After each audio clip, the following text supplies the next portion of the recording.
Jessica Chastain just accused Blake Lively and Ryan Reynolds of hijacking her lead role in Black Dove. Despite having filmed scenes weeks earlier, Netflix buried Jessica's footage without warning. I've never had that experience on a set. Now the internet's on fire, and Blake's being dragged for turning someone else's raw performance into a red carpet publicity stunt. Word is, Jessica was locked in until someone with more influence rewrote the script. Literally. First of all, let's make one thing clear. In Hollywood, roles aren't just handed out with a smile. You survive sabotage. That's the real casting process now.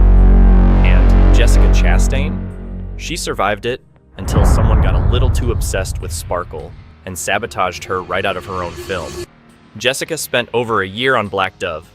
Yes, a full year. Building it from scratch. Not just reading the script. No, she shaped it. She built mood boards. She mapped out trauma arcs. She worked with the director. Her name was all over every single creative document. It wasn't just a role. It was a project with her fingerprint all over it. Because the couple weeks it's like the energy, it was like filtering in my pores. I was starting to feel this and she could see immediately when I came in that I just wasn't feeling good, that I was kind of sad. And where was Blake Lively during this time? Nowhere. She wasn't even part of the original conversation. She didn't audition, she didn't develop, she didn't pitch. But out of nowhere, this woman just strolls in like the studio had been waiting on her all along. Really? Because the only thing Blake had going for her was a husband with a pitch deck and a bad habit of calling other women too serious for his marketing ideas. It's just devastating, and I'm just so grateful to Variety and Karma and everybody here to be shining light on this issue. Ryan Reynolds, let's talk about him for a second, literally pitched Blake as the cleaner cell.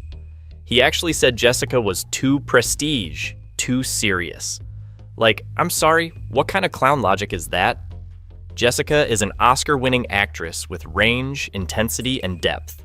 But I guess that's a little too threatening when your wife's only known for swinging handbags and blowing kisses on red carpets. And she could see immediately when I came in that I just wasn't feeling good, that I was kind of sad. I never said I don't want to work today. And it gets worse. This wasn't just a shady recast, this was a hit job on everything Jessica built. Because when Blake showed up, it wasn't just with her over-processed hair and recycled Instagram poses. No, she came in with a Ryan-backed rewrite. And let me tell you, it was the dumbest downgrade you've ever seen. You take a script about trauma and survival, and you rewrite it into a glorified perfume commercial? They said Jessica was too serious for a thriller.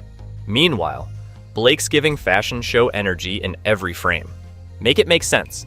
Jessica had already done rehearsals. She had test shots filmed 6 weeks before Blake was ever even in the conversation. Let that sink in. Director Isabelle Fontaine confirmed it. The entire film's look, tone, and wardrobe were created around Jessica. It was her project. Then Blake shows up, and suddenly the script's PTSD arc gets chopped into something called elevated danger. I mean, elevated danger? Is that supposed to be code for add more dresses and rooftop scenes? I've realized this past year I've had to be careful and take more of a break between films. They didn't just rewrite the film. They vacuumed out the emotion and replaced it with Euroglam fluff. Because nothing says emotional depth like sunglasses and cobblestones. They took a story about internal rage and betrayal and gave it a soft, shiny makeover. And Ryan, he had the audacity to defend it by saying, "She's Blake, she can pull anything off." Except maybe a decent monologue, or a character with a soul. Now, you'd think this would stop there, right? No, because Blake and Ryan's little sabotage party didn't just snatch the role. They ran a full-on campaign to erase Jessica from her own narrative. After Blake's little can stunt, and don't worry, we'll get to that in the next section, Netflix mysteriously started canceling everything Jessica had lined up. Her press tour, vanished. The Tonight Show appearance, postponed.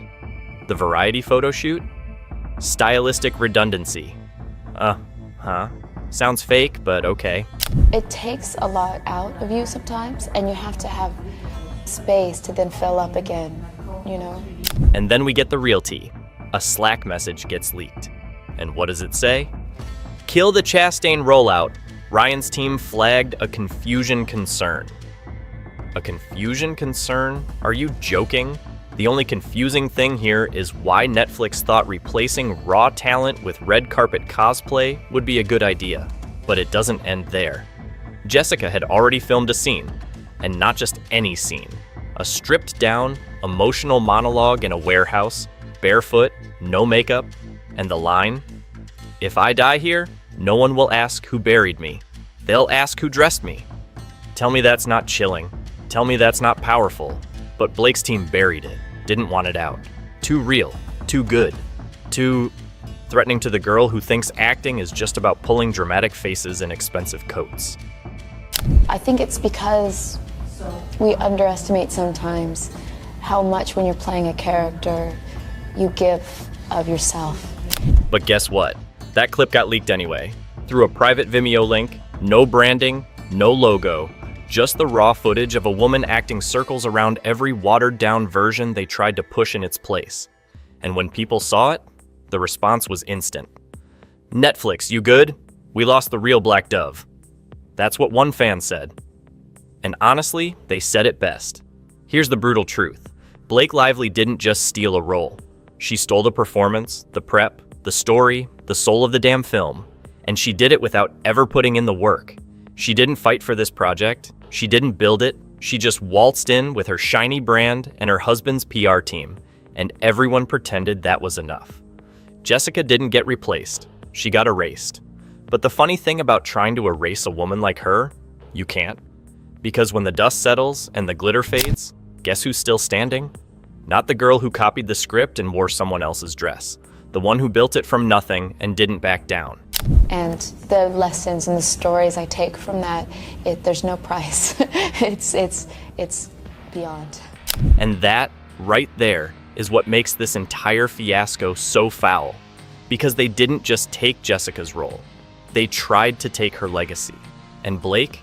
She's not a rising star. She's a Hollywood parasite dressed in couture. You thought Blake Lively's little stunt was limited to stealing a role? Please, that was just the warm-up act. Because when this woman decides to hijack a performance, she doesn't stop at the script. She goes full single white female mode. And I'm not saying that lightly. We're talking about a level of identity theft so blatant, it should have come with a mugshot and an orange jumpsuit. Let's talk about what went down at Cannes, because that was the moment it stopped being subtle. You can try to rewrite the script. Just don't act surprised when the audience walks out halfway through. There she was, Blake Lively, strutting down the red carpet in Jessica Chastain's exact 2022 look. Not inspired by, not similar vibe, I mean exact. Same shade of crimson lipstick, same old Hollywood waves, same minimalist designer gown that Jessica wore to the exact same event a year prior. The side-by-side comparisons were everywhere in minutes. Fans were doing double takes. Headlines were literally asking if Blake had raided Jessica's stylist's closet and asked for a photocopy. Sorry, but this is wild. Blake Lively showing up in Jessica Chastain's old can looked like it's a rental. What are we doing here? But it doesn't stop at clothes. You think Blake was just cosplaying as Jessica visually? Nah, she wanted the whole package. A few days later, she shows up on a podcast and drops a quote so specific, so familiar, it gave the internet whiplash. You don't chase the moment, you let it find you. Sound familiar? Yeah, because Jessica said that exact line in a 2021 Vanity Fair behind-the-scenes reel during the Eyes of Tammy Faye promo. Word for word, no paraphrasing, just straight-up theft. Copycat or coincidence? Fans call out Blake Lively for reusing Chastain. Quote, a new podcast appearance. And when the internet did what the internet does, which is drag someone to oblivion, Blake's PR team actually had the audacity to call it an homage. Excuse me? Homage is what you do when you light a candle, not when you rip off someone's personal philosophy and wear their lipstick while doing it. Fans weren't buying it. Of course, Blake stole it. She never does groundwork or pay a single penny. She just ambushed them and takes what she wants. Comments flooded in, calling it what it was. Narcissism with lipstick. Copycat behavior. Celebrity plagiarism. One post said it best. I don't know who needs to hear this, but Jessica Chastain didn't get where she is by being someone's placeholder. She built the lane. But wait, just when you thought this mess couldn't get any messier, Ruth Wilson showed up with the ultimate mic drop. And no, Ruth wasn't even involved in the drama directly. She had turned down an early version of Black Dove way back when it was still just a draft. But the kicker? A resurfaced clip from 2020 showed her casually recalling what a producer told her after she passed on it. It's okay. We'll blake it up a bit, you'll see it at the Globes. I'm sorry, what? Let's break that down for the people in the back. Blake it up. That's not a compliment. That's industry code for dumbing it down, slapping a shiny filter on it and making it red carpet friendly. This is identity theft with contour. But here's where Jessica really showed Blake what acting and power actually looks like. Because on May 7th, Jessica's team dropped a 94-second silent nuke on everyone's head. A private video, no announcement, no press release, just a raw, dimly lit monologue. No makeup, no styling, no names. Jessica staring into the camera, calm and composed, and delivering the line that ended Blake's whole PR circus in one sentence. They didn't take my role. They took the credit. But the performance? That stays in the blood. Let me just say it. That was not a PR stunt. That was a takedown disguised as an art piece. It wasn't loud. It wasn't messy. It was controlled fury. 3 journalists got the link. One of them tweeted the moment they finished watching it.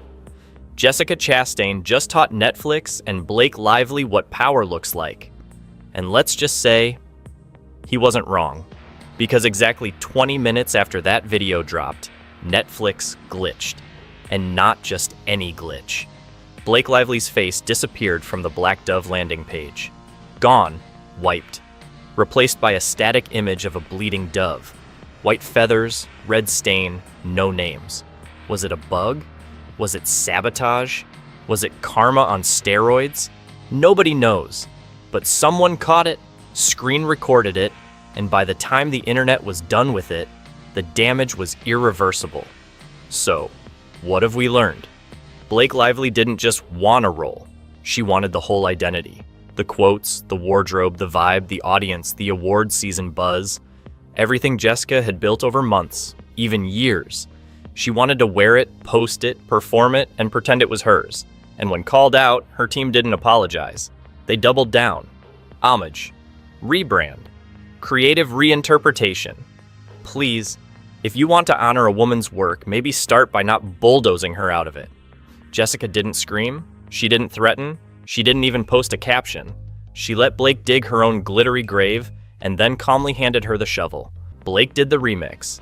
And Netflix, instead of defending the artist, chose to sell the sparkle. Blake may have rewritten the script, but Jessica, she rewrote the ending. Because now, even Blake's fake glow can't hide the truth. The world knows. The story leaked. The receipts are everywhere. From podcast quotes to wardrobe theft to full-on digital gaslighting, the evidence isn't subtle. It's surgical. It's just devastating, and I'm just so grateful to Variety and Karma and everybody here to be shining light on this issue. And here's where we land. So who do you believe the woman who shaped the role from day one, or the one who sparkled over its grave like it was a runway challenge? The fans are watching. The critics are talking. And Netflix? They're scrambling behind the scenes like someone unplugged the power. Because when truth starts trending, even the best PR machine can't stop the bleeding. Jessica built the role. Blake stole the spotlight. Now you tell us, who really owned Black Dove? Hit that subscribe button and drop your take in the comments.